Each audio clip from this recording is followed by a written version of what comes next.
I reviewed the Pink Floyd album A Saucerful of Secrets. It was released in 1968 and produced by Norman Smith.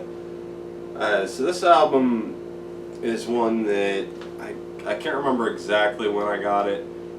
I know it would have been after I got Piper, and I don't think I know I got it like sometime. I remember the day I got it. Like I remember getting, because I went over to my friend's house, and then we went. His parents wanted to go like mushroom hunting, so we went kind of out and then like parked in this like cemetery, and then they kind of went into the woods around there, and then we kind of just like walked around that woods, and I was just kind of like listening to this in a CD player. But anyway, I think that I don't think I got this in a found this out in the store. I think this was one of there was a few albums that like I ordered through this the store, the FYE store that was in the mall where I lived, or near where I lived, and I'm pretty sure that I think I only ordered like 3 albums from there, or that way, because it was like kind of expensive if I remember, and there was they were all like Syd Barrett related kind of, because there was this album, which I kind of only got this album because I really wanted to hear the last Syd Barrett song, because I really got into Syd's music after getting Piper, and I really just wanted to kind of seek out everything that I could find of his short career. So I know I got his solo albums through like ordering that way, and I think that's how I got this one too, because I don't remember just finding it at the store, which I'm pretty sure I would remember.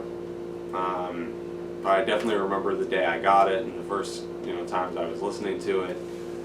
And this was an album I listened to a lot for a while. Actually, I've always liked this album.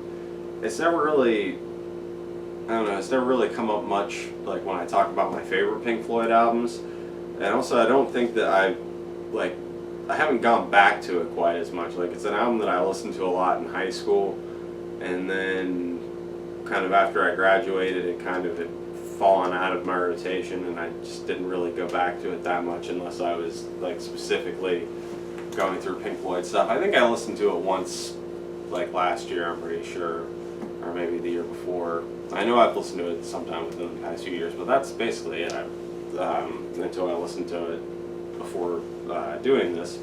So it's not one that I listen to a lot, but I honestly think that I'm probably going to go back to it more now, because since it's one of the Pink Floyd albums I haven't heard as much, and now I remember how good it is, because I'd kind of forgotten, and I think I underrated it a little bit. But it's kind of another weird album for them. It's not a lot like anything that they're famous for, which really nothing up until like metal is. But it's kind of a transitional album. Is Syd's still kind of here? Like I think he's on Remember a Day, and then he's got Jug Band Blues, his song, and then Dave Gilmour's been brought in to replace Syd. As at first it was kind of like they were just going to use him like when they had to, and then it was like he was a live replacement, and then eventually he just completely replaced Syd, because Syd just was like having his thing, whatever went on with Syd. Not sure. I don't really want to speculate, I guess.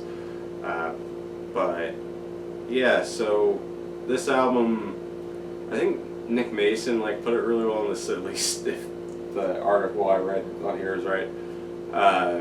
But they were saying that this is apparently his favorite album, and he was saying that it's kind of a crossfade between the Syd and Dave rather than like a cut, because it's you get a little bit of both, and it's kind of combined.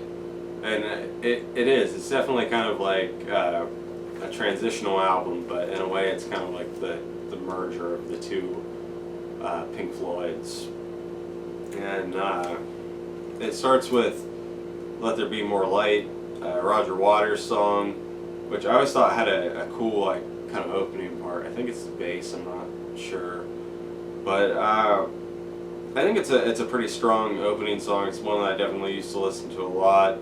Kind of the intro to Dave. I think he. I'm not sure. I think he does sing some on this. I don't have the thing in front of me. Yeah, he does. Anyway, yeah, it's. I think it's a good song. Dave Gilmour's guitar playing on this album, it doesn't really sound kind of like it does later on in Pink Floyd. I feel like at this point, like, he sounds really different than Sid, but it sounds like he's trying to fit in with like the band style kind of, and really the band as a whole kind of doesn't sound like what they're going to later. They're still kind of almost like they're trying to copy the kind of things that Sid wrote about in their songs, like Let There Be More Lights, kind of almost a space song, like some of the songs on Piper. I think that when I was listening to it now, the thing that kind of stood out most about the song was a lot of like Rick's playing, and I feel like kind of that way for this album. I feel like the standout person is kind of Rick. He does a lot of cool stuff here, which the second song, Remember a Day, is a song written by Rick, and I think it's the first one that he had, because he didn't have sole credit for one on Piper, only Sid and Roger. And I think he did write one of the singles, the Paint Box, around this time, but I don't know if it was a single or a B-side. I'm not sure, but I know it's on the Piper thing. But anyway, I'm rambling about that. This song's kind of interesting because Norman Smith, the producer, plays drums on it instead of Nick. Apparently Nick Mason couldn't get the feel right or something, and Norman Smith just stepped in and did it.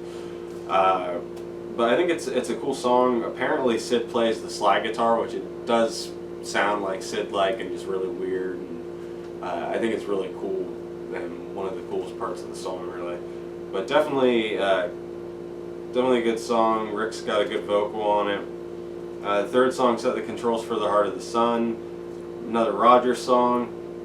This one, another kind of like, I guess, space sort of thing, but it's this kind of like weird, quiet type of song. It's really like atmospheric and stuff.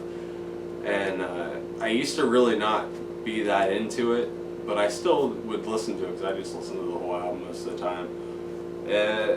But it's definitely a song that's grown on me over the years, and now I think it's really cool. The fourth song, Corporal Clegg. This is another Roger song. It's kind of a really weird song because it's got like Nick sings parts of it, which I think it's like the only song that he really did that for, and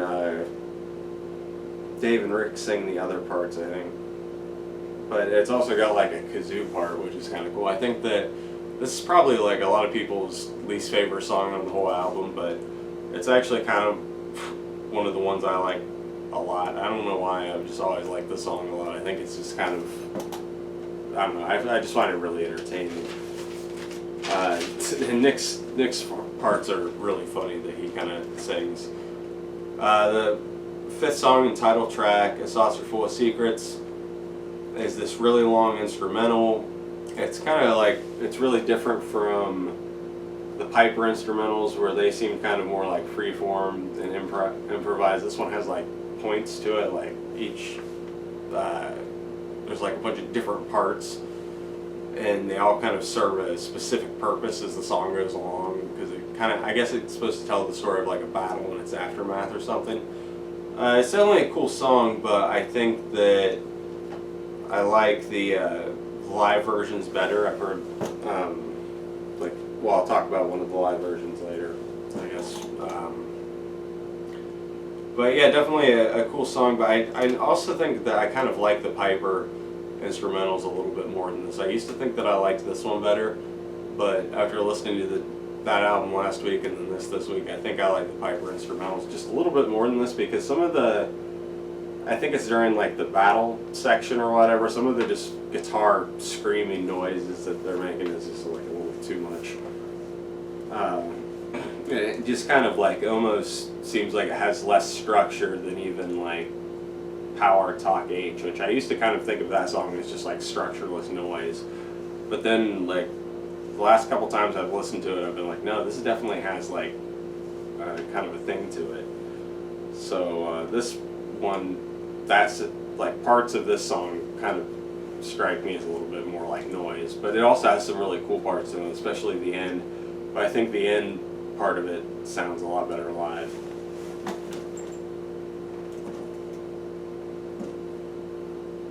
The sixth song, Seesaw, another Rick song, and this one was kind of one of my early favorites on the album. I still really like it. I think it's just a really pretty song.